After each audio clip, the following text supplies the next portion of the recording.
also managed to pick up the mind control tech, and this is obviously going up against what looks to be your classic Zoo deck, or the current Zoo deck in the meta of the Warlock. Yep, we will get into this game right now as we see the players next to the board, the Hearthstone board as it is. Look at that angelic picture of Greensheep that we have up there. That's been nicely photoshopped, hasn't it, to make him look beautiful.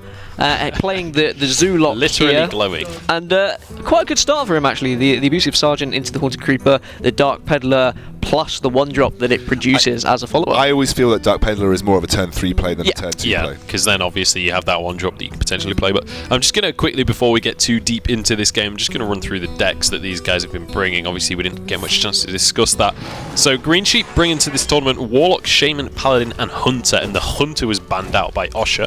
And then Osha has brought to the table Paladin, Druid, Warlock, and his Warrior was banned away. So, I think that was again a Patron Warrior. Yeah, I believe so. We haven't seen much in the form of. Well, this is a really difficult choice, actually. I mean, they are 3 of the best cards that you can get, but all for different kind of situations.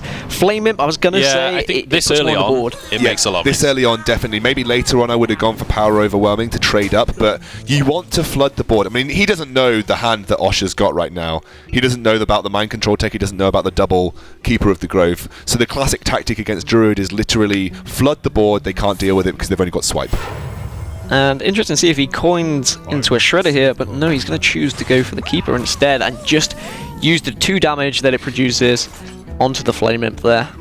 Straightforward play for Greensheep to follow up. You just Defender of Argus and go face. I mean, Greensheep is arguably one of the best players the UK has to offer. His teammate Blackout might disagree with that, but he's going to make these decisions. He's going to know what he's doing. He's going to been in this position quite a few times, had certain cards. He's not going to take too long over his turns, I don't think. I think as a player, he's very confident. We can see he's just throwing these cards out with little consideration. He knows what he wants. So he went face with that Defender of Argus because if he traded both of them into the Keeper of the Grove, he would have played into Swipe. He wants to make sure he's playing around Swipe as much as physically possible, as the only out that Druids generally tend to have. Turn 5 lower third on curve. Most people are starting to call it Dr. 5, but the best one that could have been stolen gets stolen. I mean, the worst one, yeah. The best one for Greensheep, but the worst one for Osha. Well, here we go. Going to be able to take away that final taunt, but honestly, the board's still looking pretty convincing here for Greensheep. You've obviously got that 5/5 in lower third. I'd assume right now, do you think you try and control the board here? Do you just go face? I don't know. My personal opinion would be just go face. I would just go face. I maybe would trade my 2/3 into one of the 2/2 ones on board because you're potentially worried about some sort of combo shenanigans. But I would certainly throw Lothar into face, right? Yeah. Like a force of nature, innovate, Savage Roar. Yeah, exactly. Yeah. He's got him down to 11 now. Emperor's huge here, right? But no, because he's dead. He's dead. Yeah, he's dead. Yeah, sorry, you lose if you're Emperor. So you he's got to play a taunt, or he's got to try and remove Do you all Force this. of Nature just to try and get rid of the even board? if he plays taunt, he's dead. Yeah, because of the silence. If you Force of Nature, you can go tech into lower Theb, trade one of the trees, and you can clear the board at least somewhat. I think Savage Roar is the only play that keeps him alive. Force of Nature? That's what I meant. Yeah. I totally meant Force of Nature. And you don't want to be using your Force of Nature as a clear. He's going to use the Druid of the Claw, which isn't... I mean, it's not going to be lethal, is it? Because obviously he's able to clear enough, but... The issue was there, I guess... Because he had a Force of Nature in hand, then maybe trying to maintain a board would have been his win condition. Yep. At this point in time now, he's going to be consistently behind, and now you're just going to see Greensheep go face. And even with the Force of Nature, I don't think he can win from it. He can heal himself, but that's is that enough though? That only buys him time, right? It doesn't buy him enough time, I don't think. I think there's 10 damage on board. Even with the heal, he still dies. Yes, because you can't clear one of the 3/5s with your 4/6. No. Even with the Ancient of Law, he still dies if he uses the heal. Force of Nature, you can clear... You can still only clear one taunt. And then you produce more 1/1s on board whilst clearing it as well. Yeah. I don't see a way back into this for Osha. And it's been a very quick and commanding lead for Greensheep. He kind of came out of the blocks. He's been playing all his cards very quickly. You could Savage Roar maybe. Savage Roar into Shredder. You can then trade your 4/6 into one of the taunts. It keeps I'm you just alive. trying to think Clutching anyway at of straws, like yeah. It keeps bringing you it back alive, in. but that's it, right? It keeps you alive, but that's it. And even then, yeah, you go. Yeah, there it is. Okay, so I mean, despite a massively full hand, just nothing he could do at that early stage. Very well played by Greensheep to just take control of not only that game but also the series. 1-0 now, and it's certainly Osha's got his work cut out coming back into this series. Greensheep just pretty much played that to the textbook, really. Yeah, now I love seeing the Zulok choice as game one because it is so effective against so many decks, and Greensheep's going to know that. He's played so many tournaments, he would have played so many Conquest tournaments. He's going to be very sure of what he's bringing each week. Yep. I mean, it's that's a classic example of what happens when you get the right curve for a Zoo Warlock. Turn 1, turn 2, turn 3, you get a great Dark Peddler draw as well. Druid can't deal with it, even despite having 2 Keeper of the Graves. And I think that Mind Control tech was a huge swing as well. That would pick the only minion, I think, that was the worst outcome for the Druid. The only thing I maybe would have done differently, and again, I'm not as good as these players, I don't claim to be, but I maybe would have used the Force of Nature, attempted to clear that board, tried to keep some of my board alive, because then you're playing for the out of I have a board that can be used with Savage Roar, and then you're kind of forcing the Warlock to trade into you, but he kind of just allowed Greensheep to go face with literally no repercussions. Yeah, I think at that point, when you're using the Force of Nature to clear, you're thinking, well, how do I actually win this game without a Force of Nature, without the Savage Roar combo? So I think he made the right choice. He was just trying to hope that maybe he drew into something that could clear the board, but unfortunately it wasn't enough, and it was a nice quick victory from Greensheep. Yeah, so now Greensheep, 2 decks remaining. He's got Shaman and he's got Paladin. Now, after watching that Zoo game, I think it's fairly safe to assume that these are both very aggressive decks that are going to come out. I would not be surprised if it's Face Shaman and it's Secret Paladin or Aggro Paladin. Yes, but we have seen the anything from Raven, obviously, so there is always the option, but that's from Raven. Yes. He's alternative. Yeah. He likes to be a little bit different. Definitely Face Shaman, though. I mean, I 100% guarantee mid-range Shaman has just had a struggle to find its place in the meta in this recent seasons. There's just not enough cards to make it warranted. Really, if you want to play a mid-range deck, they're just better decks, essentially. Druid mid-range just far better than mid-range Shaman and that kind of thing. So my big question now is, from the perspective of Osha, you've just lost your first game in this series against a player that you are obviously going to be well aware of. Do you play? You've got Paladin, Druid, and Warlock at your disposal. Do you then, now that you've lost to that Warlock, I'm assuming it'll be a similar Warlock style from him. Do you play that yourself? Maybe try and even it up with the similar deck? If he's running Zulok, it's a good choice because, as I said earlier, it's so good against other decks, most decks. So I wouldn't be surprised if he does change it up. The thing with Conquest, once you've lost with a deck, the other player has a massive advantage in because they know what you're playing, they know what cards to expect. So they kind of don't want to play into that. So I wouldn't be surprised if we see him change up his deck here. Yeah, absolutely. Well, it looks like it is going to be Shaman versus Paladin here. So we're going to see what kind of Shaman this is from Greensheep, and by the looks of things, might just be face. We'll have to wait and see what other cards, and it looks like you were correct. It is going to be a Secret Paladin coming out as that Mysterious Challenger. Now, the question is, without the coin, do you keep that Mysterious Challenger? This is an ongoing argument throughout the community, and I don't know if it was ever settled.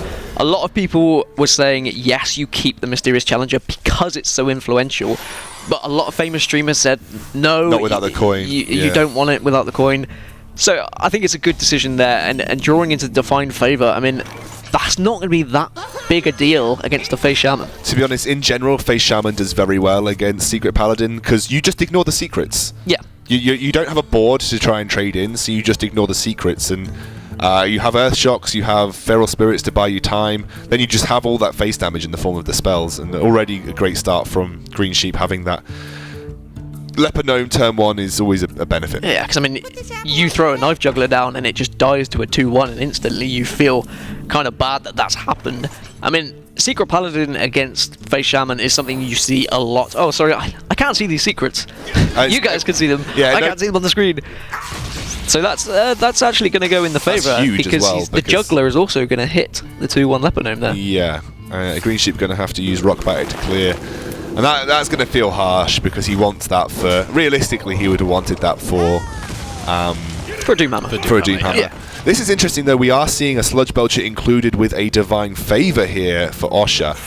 So this doesn't really give much indication. You would classically keep Sludge Belcher in more of the mid-range orientated Secret Paladin, but he is running the Divine Favor, which is very usually associated with the aggro Secret Paladin. You know, when this came out back last September time, you had the two variants of the deck. Divine Favor usually found its place in the aggro version.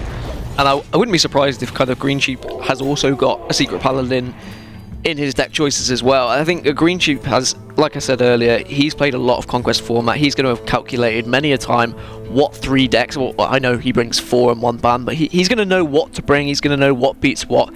A very experienced player. Osha, on the other hand, he's one of our qualified players, but he did qualify in first place. I mean, he did that across several qualifiers, so it's not like he did it out of luck. And I think as well, considering how the other qualified players have done so far, the fact that he's first seed says actually quite a lot. Of course it does. And he's got a lot to think about now. I was going to say, the Blessing of Kings, it's just the better 5/5. It's just the better play. But you can Earthshock that as Greensheep, because it will silence before, and it'll go back to a 1/1, and the 1 damage applies. So. So do you Flame Juggler here just to hope that it hits the 5/3 and then you can trade your 2/1 in? No, because you're probably gonna Earthshock this right after Revenge procs. Yeah, that just kills it completely. Yeah. Okay. And he wouldn't have known that that's. Would he have definitely known that was an Avenge? It could have been. You'd already attacked in, right? So you knew it wasn't a noble sacrifice again. It could have been. It could have been 2. Yeah, but he just attacked that. Oh yes, he just attacked course, that in. Then also you know it's not competitive spirit because that didn't proc. So you are thinking 50-50, likely 50-50 that it's. And that's going to be a massive swing in the game to be able to take out one of the Avengers. I mean, a Secret Paladin, if your secrets aren't doing anything, you're going to struggle really. And this is a good turn because Flame Juggler can actually have some use here. You probably aren't going to Argent Horse Rider, so you just Flame Juggler. You are going to clear one of these. And then do you just go face with everything else, or do you use the 2/1? I mean, you could maybe trade the 3/4 in just for the sake of. I think as Face Shaman, you have to start going face at some point. The Sludge Belcher in the hand of Osha is going to be pretty big here. You know that he's going to trade into your 2/1 for you, so why bother doing it for him? Definitely, and getting the 0/2 taunt from the hero power is always going to help as well. It just means there's extra things to remove before he gets to the threat. Well, we do have a Lava Burst in hand, so Sludge Belcher is not going to be too much of an issue. You can just straight away deal with that and throw your 2/3 in. I like this because he's got Lava Shock as well. Yeah. So that just immediately straight away eliminates that. Or in fact, he's going to play the Horse Rider to go into the 2/1. Lava Shock next turn to still get rid of the Overload. Now he just needs to hope that he's going to start drawing some sort of burn because there's 1 turn until Tyrion comes down. Oh, Coghammer's a nice draw though. Coghammer is a nice draw. It will just put another barrier in the way. Divine Favor's a dead card because you've got Tyrion in hand and your Face Shaman's just burning cards like no tomorrow. And if the Face Shaman draws any more kind of spell damage, it's pretty much game over. Game over, yeah. Yeah. I mean, 7 damage on board plus the Lava Shock. If he gets Doomhammer now, that is game, I think. Yep, because he could Lava Shock into Doomhammer. Crackle, also game over, I think, with the right roll. Because you're obviously gonna roll for a spell power totem, right? Next turn, you'll have 5. So no, you won't be able to get a Crackle off as well. Lightning Bolt though, roll for a spell power totem. Oh no, but you will be able to unlock the crystals with Lava Shock. So. I mean, I think even if he doesn't top deck some damage next turn, he's still in such a commanding position. Yes, okay, the Tyrion is there for Osha, but realistically, we haven't seen any lightning bolts. There's another lava burst in there. There's a lot of damage that can come from this Face Shaman. Yeah, and he just played the Coghammer here. I'm interested to see that he played the Minibot before the Coghammer. Coghammer could have affected the Minibot, and when it's already got a Divine Shield, so. You're right. Maybe could have played that after just to guarantee that went onto the 1/1, but either way it works out in his favour. So, do you Lava Shock the 1/1 here just to get the 3 damage interface? I think you have Apparently, to, yeah. Yes. So then Tyrion's obviously going to come down this turn, and then you're just hoping that you draw into some direct damage, right? Yeah. Well, yeah, that's kind of all you've got. Yeah.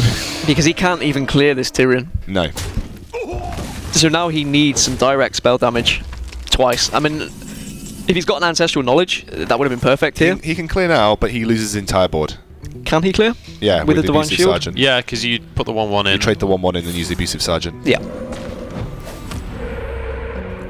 And you've got to, right? Yeah, well, Yeah. You've got to give the chance of like getting the charge minions, like another Argent Horse Rider or something, being able to come out if they do get top deck. But you're putting yourself on basically a 3-turn timer, maybe less. I think the perspective you have to have from the Shaman right now is my deck is designed to finish someone off in this situation, so I've just got to rely on the top deck and pray that the deck that I've built is going to be ample for this situation and provide whatever top decks it is I need. I mean, he still has a Lava Burst in there, still got 2 Crackles, still got Lightning Bolts. There's a lot still available. Yeah, exactly. So, I mean, Rock Bite Weapon, only one of them was used. Yeah, so clearing the Tyrion is absolutely crucial. But I mean, I've been in this situation before as Face Shaman where you just keep drawing the stuff that doesn't do any direct damage, and eventually the Secret Paladin just keeps clearing and clearing until it gets to a point where they're pushing for lethal. The Doomhammer is a massive draw there. This basically means, unless there are taunts, this is a 2-turn timer right now. Yeah, but you've got to also look at the fact there's 10 damage literally on board for, you know, you've got 10 damage in the form of your weapon and you've got that 3 damage on board. He's going to take 2 damage here. So actually they're both on 2-turn timers. Yeah. Yep. So it's really about who can top deck the best. Face race once more. Let's see what this draw is. It's a redemption. Is not going to help. Not what you want to see. Not ideal right now, to be quite honest. And he's going to get 1 damage in onto face, but it's really not that consequential. He needs to draw like a... But there are things like Tunnel Trog, which of course isn't going to help. Horse Rider's enough. Is enough, though. Yeah. And that will seal the game for Greensheep and put him 2-0 up in the series. And another kind of quick commanding victory for him. It did get close. Osha kind of did come back into that game. We weren't really expecting it, but eventually the Face Shaman does do what it's supposed to do and draws some face damage. There we go. Yeah, absolutely, and that is going to end that game. So 2-0 now in favour of Greensheep, and honestly, Greensheep kind of strolling into this tournament and saying, "I'm in this to win this. I'm not going to go to a 5-game series. I'm going to be the only." Or so far, the only invited player to go for a clean series at this rate. As it stands, for sure, he's sitting at 2-0. So final deck, if you just final deck is Paladin. Paladin. So we're not sure what that Paladin is. It could be secret. It could be anything can happen, or even that aggro Paladin that we saw, the variant that both I believe Ball Control and Leroy bought. They both bought. Well, Leroy's more of a token Paladin. Ball Control was definitely full aggro Paladin. Yep.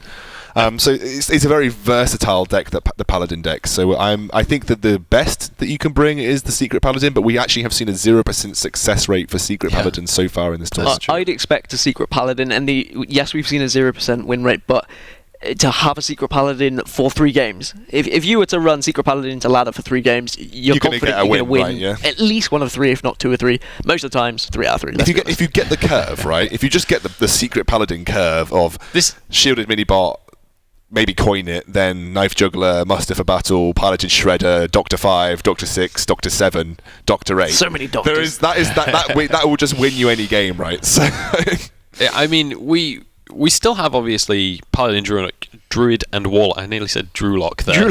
Druid and Warlock New remaining meta. for Osha. What's the deck here that you put into this Paladin, knowing that it's likely a Secret Paladin could be aggro?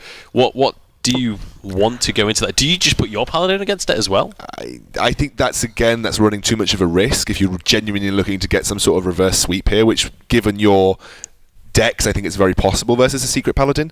I personally, so classically Zoo used to be pretty bad against Secret Paladin, but with the addition of Dark Peddler, I think actually it's become a little bit better because you can build up a board a little bit more quickly. But I don't mind either Zoo or Druid into the Secret Paladin.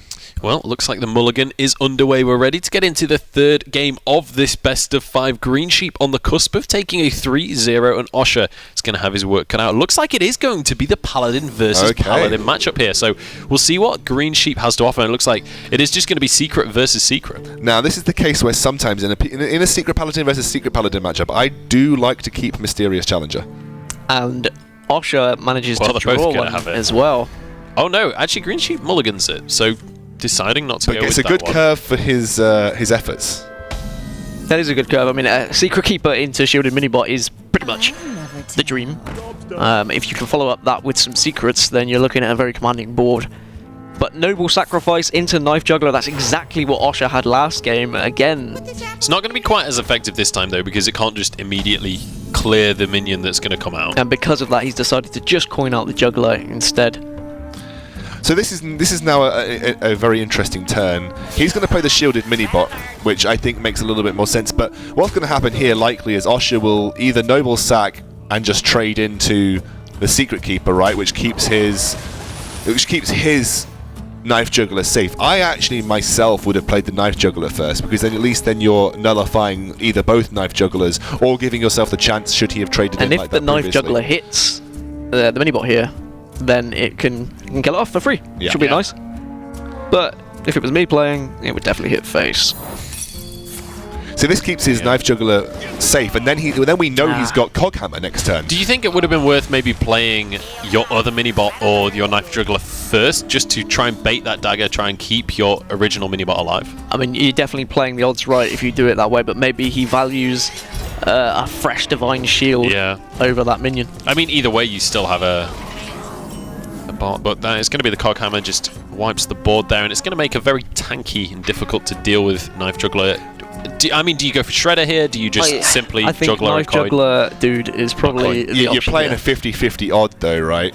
Because if you don't hit the Divine Shield, you're sad. But if you hit the Shredder, then the Knife Juggler theoretically can trade for free. I mean, okay, you can run the 2-2 into the 3-1 as well, but then you get killed by the weapon. So interesting trading decisions here, and that's what makes or breaks a game, though, is going for that risk. You could just keep a Revolver then, right? You could keep a Revolver in your Divine Shielded mini-bot, and that doesn't die to weapon afterwards. But he's running the 50-50 here. Does get it as well. So paid off. Going to be very. You're not one of the best players in the UK for nothing. You can get those juggles, the 50-50s. I mean, when you're 2-0 up in the series, you can take those risks. Perhaps if it was a 2-2, he might have gone for a safer approach. Yes, for sure. I think, when you're feeling comfortable at 2-0, like you said, those risks are very much more appealing. I think here you pilot Shredder is just better than Keeper of Alderman, just because it's piloted Shredder at the end of the day. Doctor 4. Yep. I think for Paladin you can pretty much have a Doctor every turn, maybe except for turn 1. I mean, you've got... I mean, that is the Twitch memes. Yeah. Doctor 1, Doctor 2, Doctor 3, Doctor 4. Yeah. So, what plays do we have? You've got Knife Juggler and Dude, which probably is the best way of going forward. Yeah, I mean, like, you could Kings your Creeper, but what do you really achieve there? You can just trade it into the Okay, I quite like this. This gets rid of the Shredder. You probably trade your Haunted Creeper in, and you're going to hope you clear the entire board here, right? Or at least attempt to nearly clear the entire board. Run the Creeper into the 4-1. Go. I would assume you've got a good odds, but yeah, there we go. It's going to clear that one. And it's Blood Mage Thalnos that can't even clear the Knife Juggler, but we do get Coghammer off the top here. And more card draw. I mean, that's going to help, actually. Just the Blood Mage dying gives him an extra card. Do and you it's even always Alderman the Thalnos? I mean, I think that's fine. You've got a tankier minion on board. You can afford to just clear away 1/1s if you want to, or you can go for, or even just trade it for the Juggler. That's also fine. the perfect turn. Yeah. And Greensheep is just kind of... He's so confident right now. You can see in his play. The speed in which he takes his turns, it's like, I know exactly what play I need to do here. It definitely feels like a kind of, I've seen this situation before. Yeah, which he would have. He would have seen it 1,000 times. He has played this matchup more than enough. But will the big swing here being the Mysterious Challenger coming down from Osha rather than Greensheep? I think yes. I just feel like it's such an influential play in the Secret Paladin versus Secret Paladin matchup. Which is why I personally sometimes like to keep it. I know it kind of maybe limits your ability to get an early game from Mulligan, but I do like to keep the Secret Paladin. I guess here he can just throw down Coghammer and buy himself some time, because the Avenger's going to go on to this. Yep, he can throw down the Coghammer, and then he's got the Tyrion to follow up next turn as well, which is obviously a solid turn 8 play. But we also see the Tyrion in the hands of Osha as well. And another Mysterious Challenger. Yeah, I mean, what more could you ask for? Another Mysterious Challenger right after a Mysterious Challenger, right? Well, that is one terrifying And that's 10 damage to face, right? Right that's just 10 damage straight to face, yeah. And with the Sludge Belcher off the top as well. Yeah, because that's an Avenge, the secret, right? Yep. So without the Coghammer... Oh, he's actually trading. I wouldn't have done that. I think he... Was he worried about Noble Sack? But if you're worried about must have Noble assumed it was Sack, Noble Sacrifice. you still go face. Because if you're worried about Noble Sack, you know that it's going to hit the Noble Sack if you go face. It doesn't make a difference if you go for another That's minion. 10 damage he lost to face. I think it might have just been a consideration of maybe he assumed it wasn't an Avenge for some reason and thought this is the only way he can deal with Sludge Belcher, sorry. That's the only sort of play I think that was a massive misplay. I don't want to call him out for it. There was even grimace on his face. I think he knew. And now with the Tyrion coming down, it's going to feel even worse that he didn't get that 10 damage onto face. He's got his own Tyrion, but it means he can't trade his... I mean, you're just going to have this 10-6 sitting on the board that literally does nothing, right? And what he can do, what Greensheep can run the 6-6 Tyrion into the other 6-6 Tyrion, and then he can drop a core hammer and get another Divine Shield. I just feel like... And think about it, he'd be at 6 right now if he ran that into face. He's going to sacrifice the Ashbringer. No, he's not. No, of course, no. That's so stupid of me. I was looking at the other Ashbringer. I'm on tilt. Hey, tilt boys. Well, I mean, one thing that is definitely in favour of Osha is Greensheep's just about out of cards here. He's got that Avenge remaining. He's kind of living off a top deck, though. The issue is there's no way that you can get your 10 damage to face now, right? Because you have nothing to trade into Tyrion bar your face, and then you have to trade your 10-6 in if you want to get past it. That's 10 damage you've lost to face. So then Greensheep is, well, he's facing up a guy with 13 health, and you've got Blessing of Kings. Sorry, no, you haven't. You've got Avenge in your side of the field as well. And maybe this next Mysterious Challenger will have some impact, though. That's. I mean, if he drops the Mysterious Challenger, he's still got a Noble Sack there. So that can definitely keep his 10-6 alive. Oh, and he's going to Blessing of Kings it. Okay. He definitely wants that to keep it alive. I just feel that... You just trade Shredder into this, though. Exactly. But then Avenge at least will go onto the Shredder, so it's not the end of his pressure. He still has something on board. So you could keep us decent with the Avenge. He could, to be honest, Greensheep could just do with a Challenger. I think if Greensheep gets Challenger now, that's pretty much game. Yeah. I mean, 10 damage on board. There was nothing he could have drawn to win the game, I don't think. He's on a, well, technically 3-turn lethal, right? With just based on the damage he has, because we think he's obviously going to trade that 4-3, and we're unsure what's going to come out of the Shredder, so we can't really speculate on that until it's done. So do you run your Shredder into the Mysterious Challenger and then just go face? And put the pressure on? I guess you're worried about the Avenge, because you're also facing down... But he doesn't know it's an Avenge. We do. Now he can test for it, he knows it's not a Noble Sack. He does see the Avenge drop, and it'll be interesting to see how he tries to deal with how he tries to deal with this. So that's 13 damage now. And he hits face, yeah? He just goes straight to face. I think you've got to hit face here. And then you're on lethal next turn. So this is going to force Osha to have lethal now or trade in, which is great, because that's what you want.